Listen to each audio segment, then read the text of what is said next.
One of countless ambulance calls overnight in Gaza. This is Jabalia.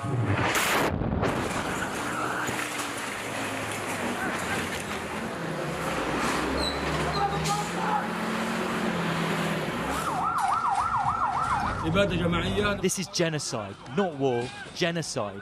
It's an attempt to displace the people of the Gaza Strip, but this will not happen. Tens of thousands are fleeing from north to south Gaza before the land invasion Israel threatens. But that's a long way from the 1.1 million who live here. Safad filmed this for us, she and her 3 children getting out.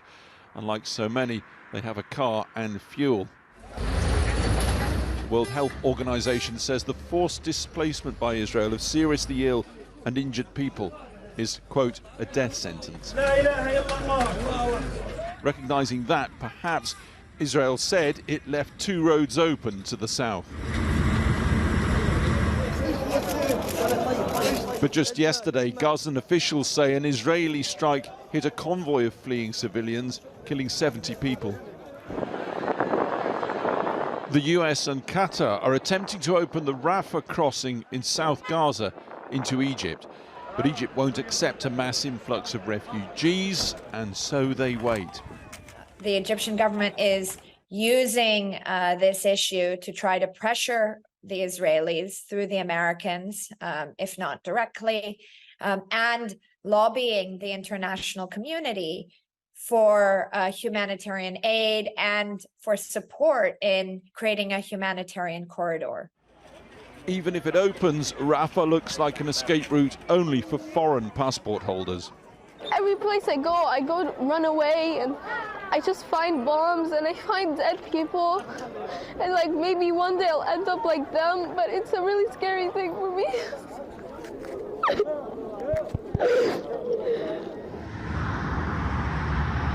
Waiting too on the other side, trucks full of desperately needed aid, supposedly heading north for Gaza.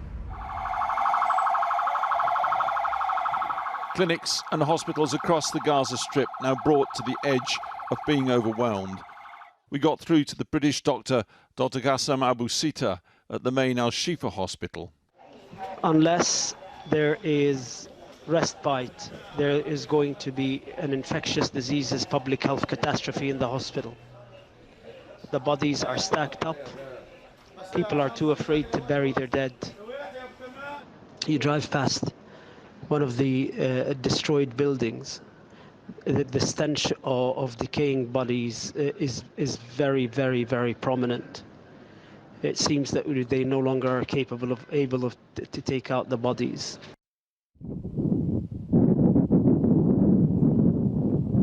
Gazan authorities say around 2,500 people killed, more than 700 of them children. At least 9,000 injured.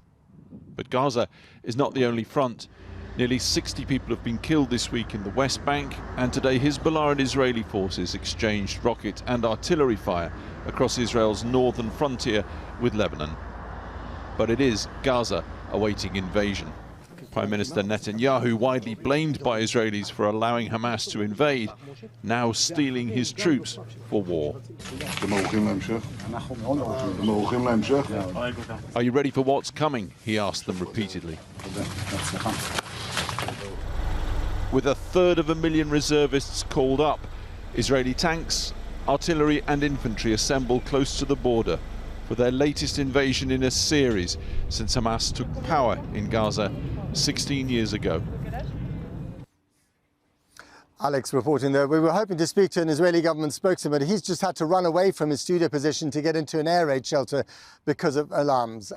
Let's go then now to Sikander Kamani, our foreign affairs correspondent who joins us live from Ashdod, just north of Israel's border with Gaza. And Sikander, you've also had alarms, apparently. Yes, that's right. More rockets fired over today. Just around half an hour ago was the latest barrage.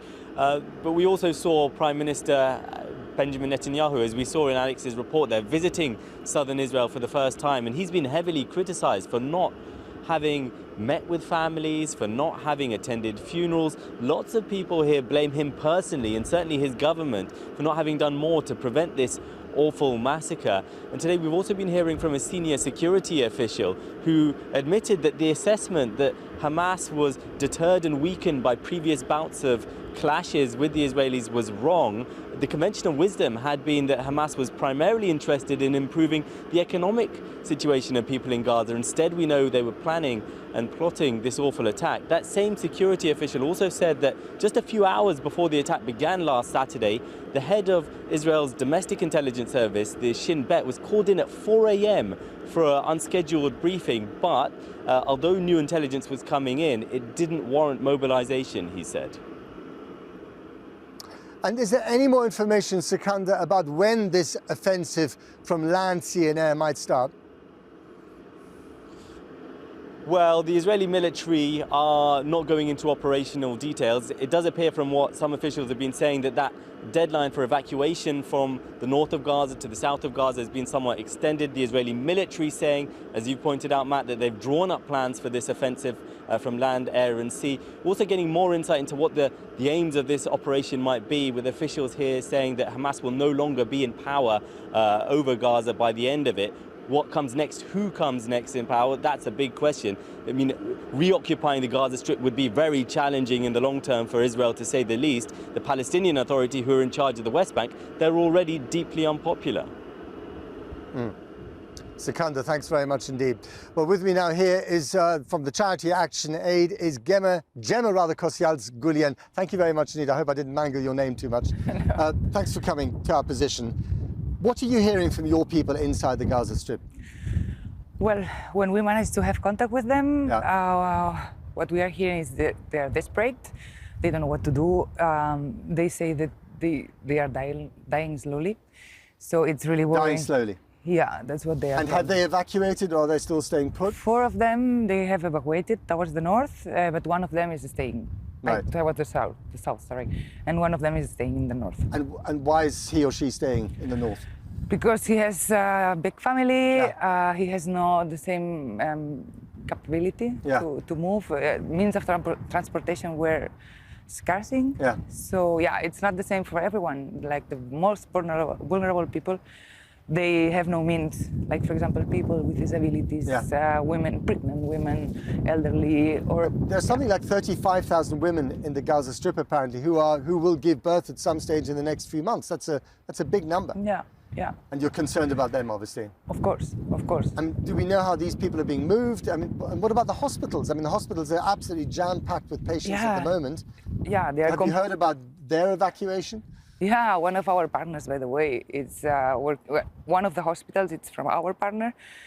They have been told yesterday to evacuate the hospital. They didn't do it. Today they received another alert. They didn't evacuate. They are still treating the patients. But yeah, that's super worrying, because that's violating the international law. Right. And do you have any idea of what the reality for 2 million people pushed into the south of the Gaza Strip, eventually if they get there, what will that look like? No food, no water, no electricity? Desperate, I would say. Yeah, desperate and panic, because they don't know what to do, what will happen. Yeah, they don't have water, they don't have food, they don't have anything in there. And the south, it's worth to mention that it has been already, All right, listen, thank you very much indeed for coming. Good luck with everything. Thank you. Gemma Kosyals-Gulian. Joining me live now from Tel Aviv is Eylon Levy, an Israeli government spokesman. Mr. Levy, thank you very much for coming on the program. I gather you just had to run into the shelter to escape another air raid. I'm sorry, I have audio interference in my ear. I have another feed. I can't hear the question. Okay, all right, we'll try and sort that out. I'm very sorry. Can you hear me now?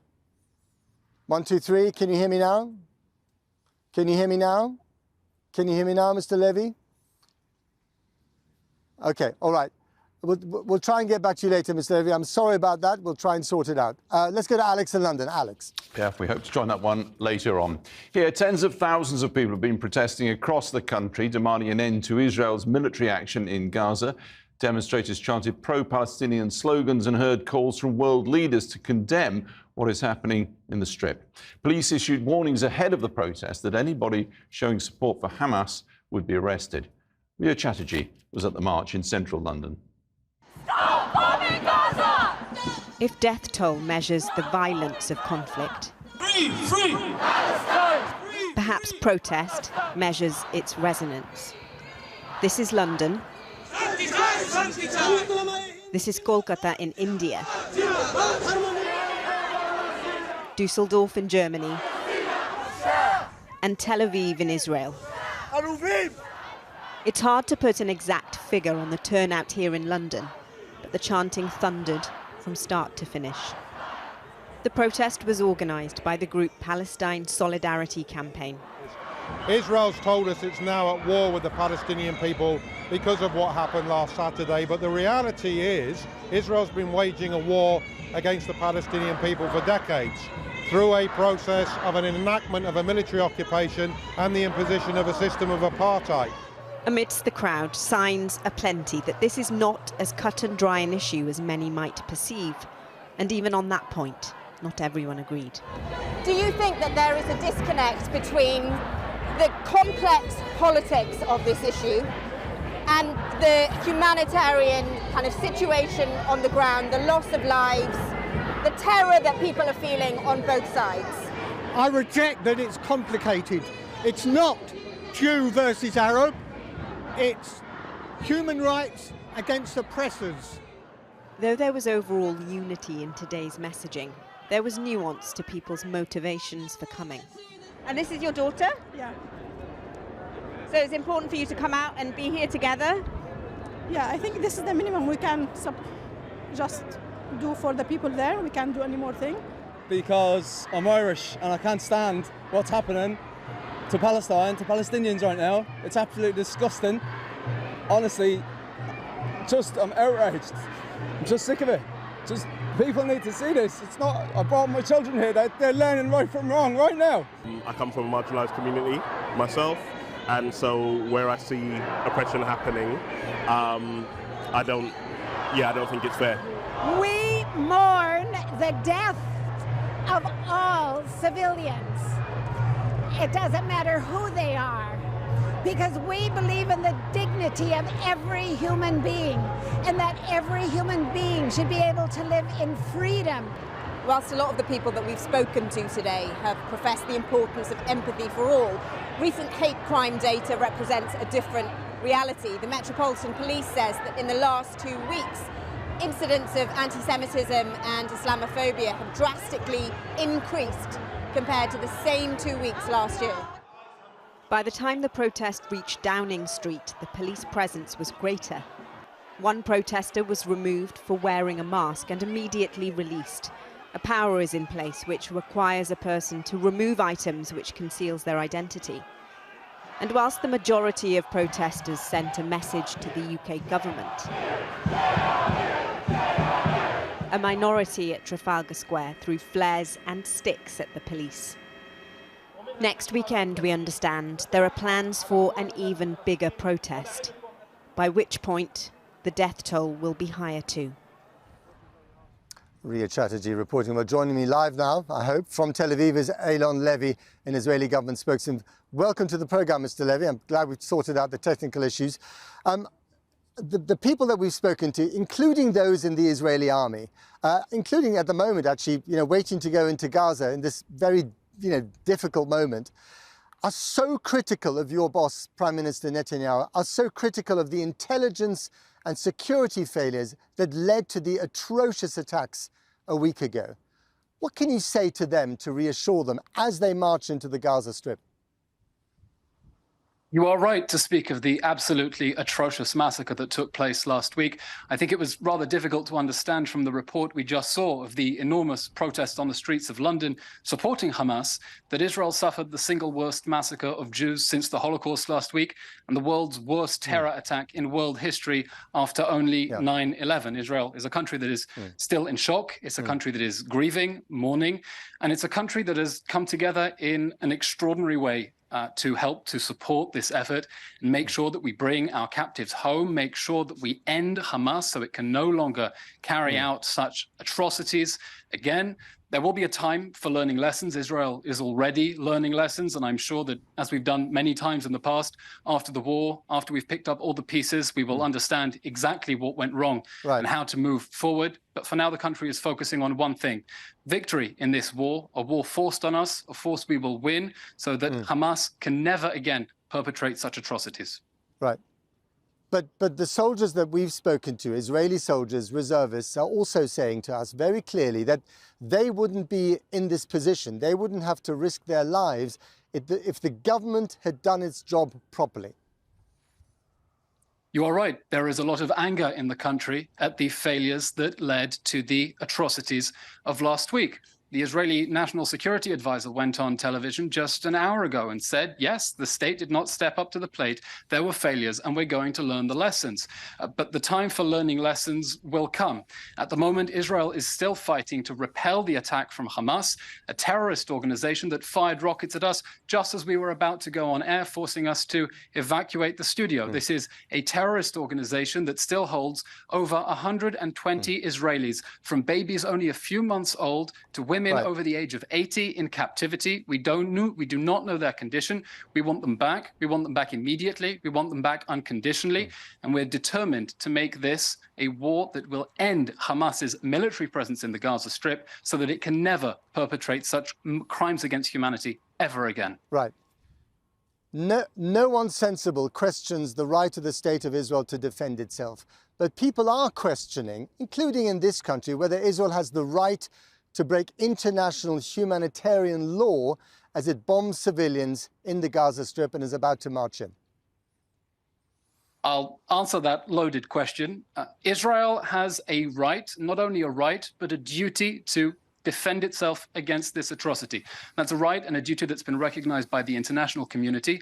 And it's a right and a duty that, as President Biden said this week, if the United States faced a similar atrocity, it would respond in a way that is swift, decisive, and overwhelming. And that is exactly how Israel is responding, in a way that is swift, decisive, and overwhelming. We are doing what we can to minimize civilian casualties on the other side. That is why Israel is asking residents of northern Gaza to get out of the combat zones. By the way, the Israeli military just